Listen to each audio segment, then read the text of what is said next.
Alors, bonjour à tous, heureux de vous retrouver, chers amis, en ça y est, mardi, jour tant attendu, 21 janvier 2025, 15h29, heure du Québec. Merci à ceux qui sont abonnés, ceux qui ne le sont pas fait là maintenant. Merci à ceux qui m'envoient des liens, des messages, toujours pertinents, intelligents et très appréciés.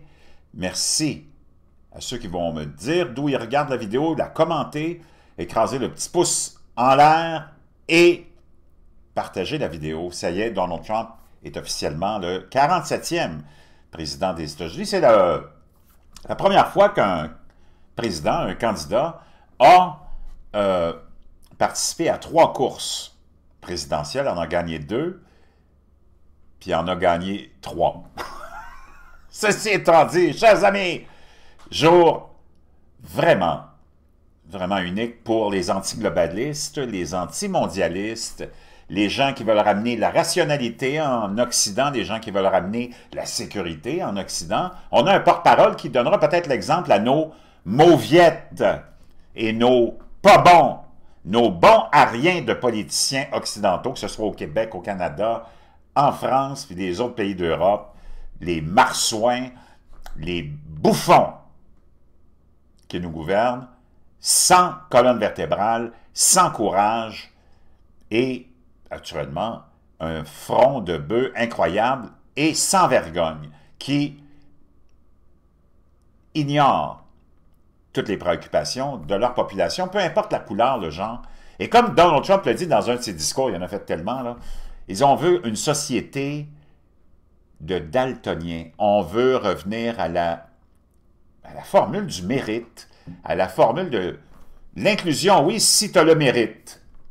Et d'arrêter de jouer la politique de l'identité et d'avoir ramené, surtout en cette journée historique, la journée de Martin Luther King, hein, ce grand défenseur des droits civils américains, qui a travaillé pour l'abolition et la disparition de l'iniquité raciale. OK, appelons ça comme ça. Pour tout le monde, en passant. OK?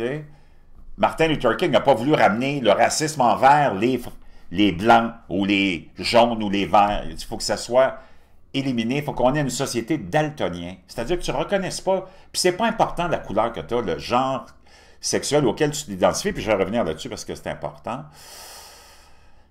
Ta race, ta religion, ton sexe, ça ne concerne personne. Il faut que tu sois inclus dans la société, égal devant la loi pour tout le monde. Il ne faut pas que tu aies des passe-droits parce que tu es gay, des passe-droits parce que tu es lesbienne, des passe-droits parce que tu es trans, des passe-droits parce que tu es drague, une journée pour les gays, un mois pour les gays, une journée pour ceci, non. Tout le monde au même pied d'égalité, tout le monde traité de la même façon, et tout le monde face au même système de méritocratie. Puis nous autres, on n'en fait pas de cas, c'est l'élite, le culte qui nous gouverne, a tout ramené à la race. Et ça, c'est Tabarnak Obama qui nous a ramenés dans ce bourbier, dans ce bordel. D'abord, lui-même étant issu d'une mère blanche. Quel hypocrite de dénigrer les Blancs alors qu'il a été porté par une blanche, élevé par une blanche, aimé par une blanche, aimé par des Blancs, aimé par son côté, je ne sais pas, paternel. Son père vivait en Afrique, au Kenya apparemment, donc il ne s'est pas occupé de son enfant. C'est plus le côté maternel qui s'est occupé de Tabarnak Obama et d'avoir ramené le discours, la politique à l'identité raciale et dans son deuxième mandat surtout l'identité du genre. Quelle dégueulasserie! Quelle dégueulasserie de nous avoir ramené ça alors que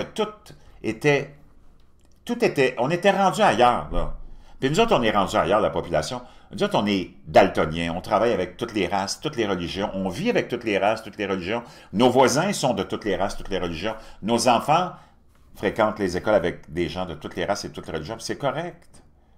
Mais de ramener ça, puis de nous avoir démonisé, notre élite à nous, notre culte à nous, c'est notre propre monde, nos propres politiciens qui nous ont fait subir et souffrir au cours des dernières années.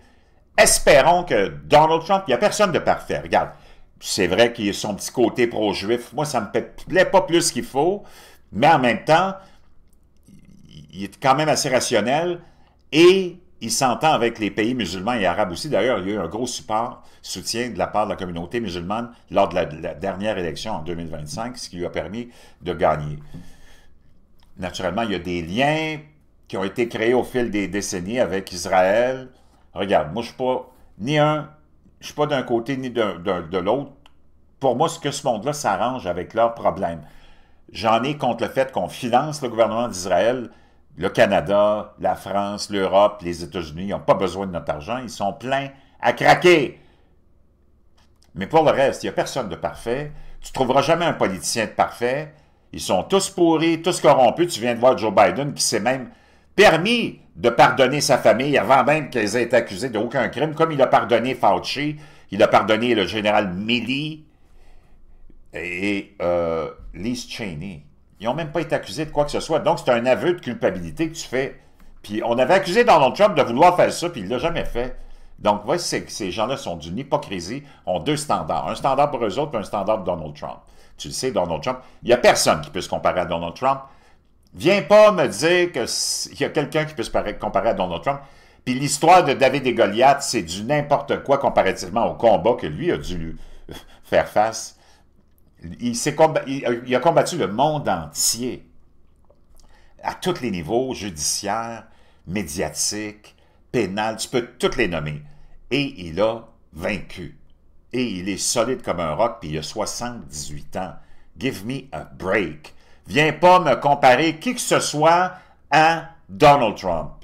Et il a pris le ballon, il a eu le courage de représenter sa population puis les préoccupations de sa population. C'est pour ça qu'il a gagné de façon historique. Pendant ce temps-là, je te propose le T-shirt parce que quand je faisais mes podcasts et mes vidéos pendant la campagne électorale, d'ailleurs, ceux qui me suivent, vous savez que j'avais prédit la victoire historique en plus de Donald Trump il y a très longtemps, moi. OK? Pas après le fait.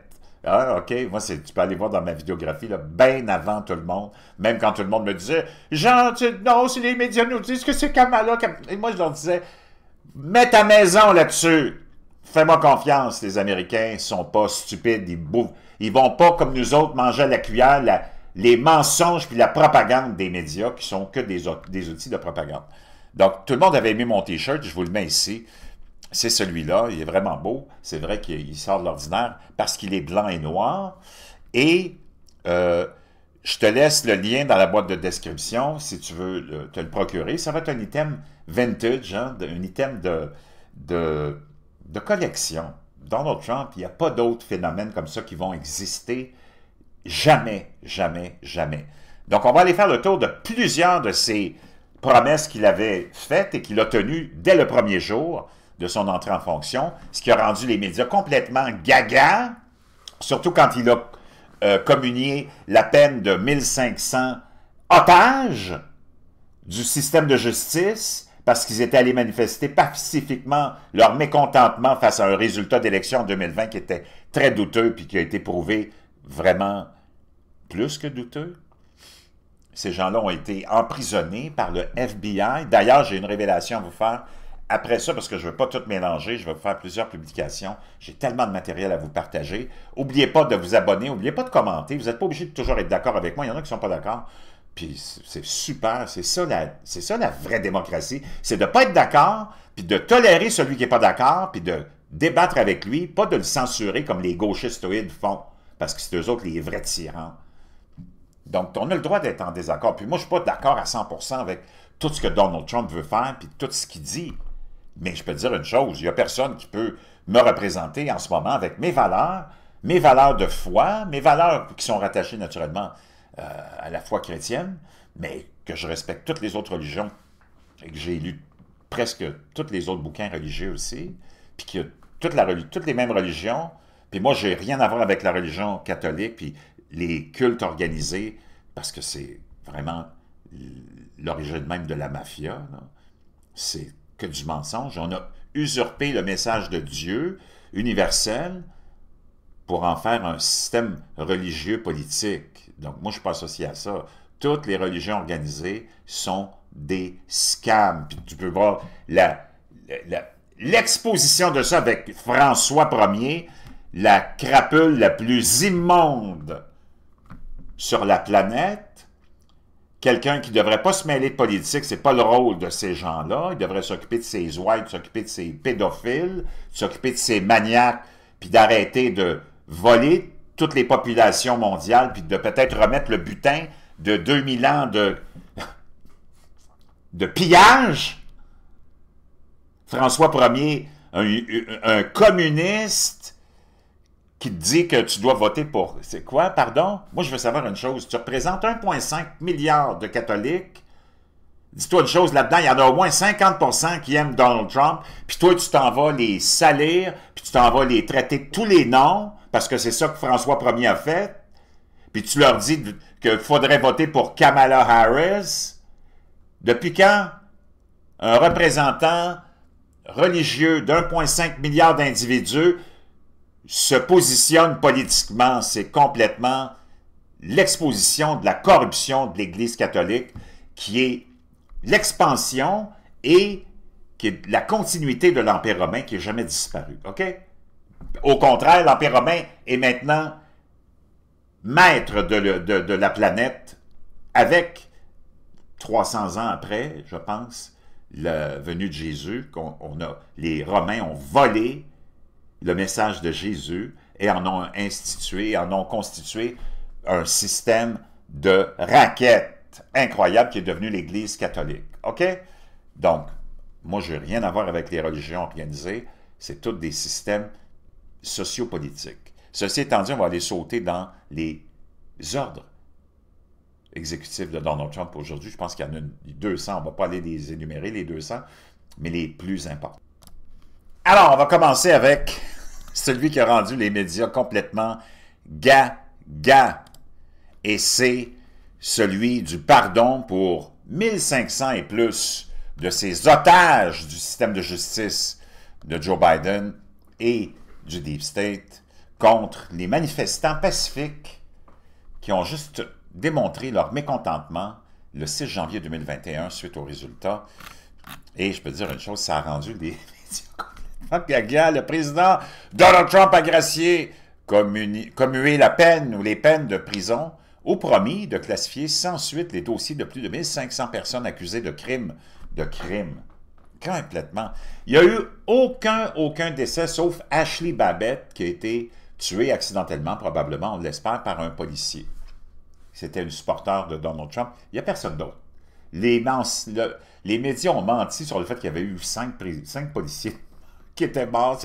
C'est du n'importe quoi, y compris des personnes reconnues coupables d'agression contre des policiers en utilisant ses pouvoirs de clémence dès son premier jour de retour au pouvoir pour annuler les poursuites massives, sans précédent, contre des Américains, l'action de Trump, alors que pendant des semaines, tu avais les émeutiers suite à l'incident de George Floyd qui avait ravagé, dévasté, massacré, démoli, incendié des postes de police, des dizaines et des dizaines d'immeubles privés et publics, des commerces. C'était hallucinant.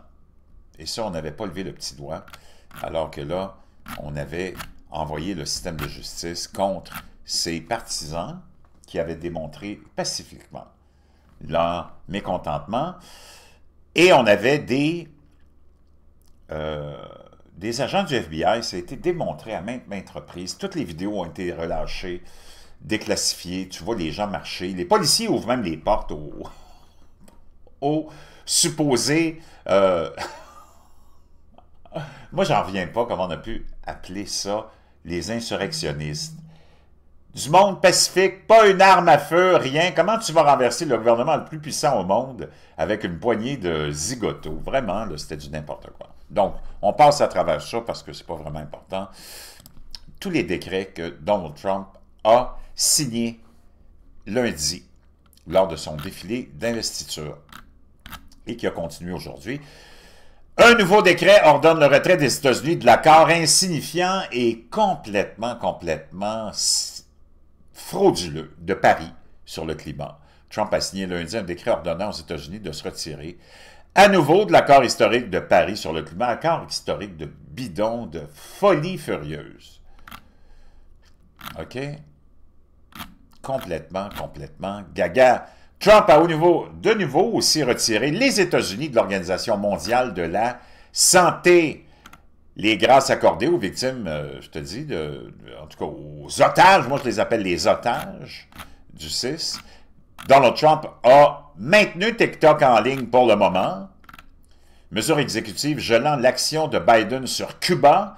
Trump a annulé un décret émis par Biden qui visait à lever la désignation américaine de Cuba comme un État soutenant le terrorisme. Mesure exécutive gelant de nombreuses nouvelles commandes ou ordres exécutifs de Biden. Trump a émis un ordre gelant de nombreuses réglementations fédérales nouvelles ou en attente, bloquant ainsi de fait les protections de dernière minute émises par l'administration Biden. Mesure exécutive ordonnant aux employés fédéraux de retourner au travail 5 jours par semaine. C'est fini le travail à distance. Décret exécutif sur le gel des embauches fédérales. Trump a ordonné un gel des embauches fédérales dès son premier jour de retour au pouvoir, reflétant une mesure qu'il avait prise au début de son premier mandat pour tenter de réduire la taille du gouvernement. Trump annule l'ordonnance du titre 9 de 2021. Trump a annulé un ordre de 2021 signalant que le ministère de l'Éducation utiliserait le titre, ou ce qu'il appelle le titre 9, pour se protéger contre la discrimination fondée sur l'identité de genre et d'orientation sexuelle. L'administration Biden est ensuite allée plus loin pour consolider cette interprétation dans la réglementation fédérale. Trump a également annulé un décret datant de l'époque de la pandémie qui ordonnait aux responsables fédéraux de donner des conseils aux écoles sur la réouverture pendant la pandémie. Donc, on enlève cette folie d'identité, de pronoms et qui pourrait criminaliser des gens. Ça n'a pas de sens. L'ordonnance de Trump sur l'immigration rétablit les critères d'expulsion de 2017. L'un des décrets les plus marquants de Trump sur l'immigration rétablit simplement ce qui était en place lorsqu'il a pris ses fonctions en 2017. Trump demande au procureur général d'aider les États à obtenir des médicaments pour injection létale. Et plein d'autres. C'est complètement hallucinant tout ce que Trump a fait dans ses premières heures de prise du pouvoir. Donc, n'oubliez pas, je vais revenir avec plein d'autres nouvelles. Il y a quelque chose que je vais vous partager tout de suite après qui va vous jeter par terre. On sait maintenant, il y a eu une admission incroyable, une révélation incroyable du représentant républicain, le président de la Chambre des élus du Congrès, Mike Johnson, qui a fait une révélation incroyable et on sait maintenant qui gouvernait pendant 4 ans. Tu n'en reviendras pas, mais tu ne seras pas surpris, mais wow, incroyable. Je vous laisse ça dans la boîte de description. Alors, si vous voulez acheter le T-shirt, il y a beaucoup de gens qui me demandaient « Hey, c'est quoi ton T-shirt? C'est quoi ton T-shirt? » Je l'ai finalement retrouvé, là, parce que je ne me rappelais même plus où je l'avais acheté. Et c'est ce fameux beau T-shirt que j'avais ici. Trump, en noir et en blanc. Vraiment très vintage. Je vous laisse ça dans la boîte de description.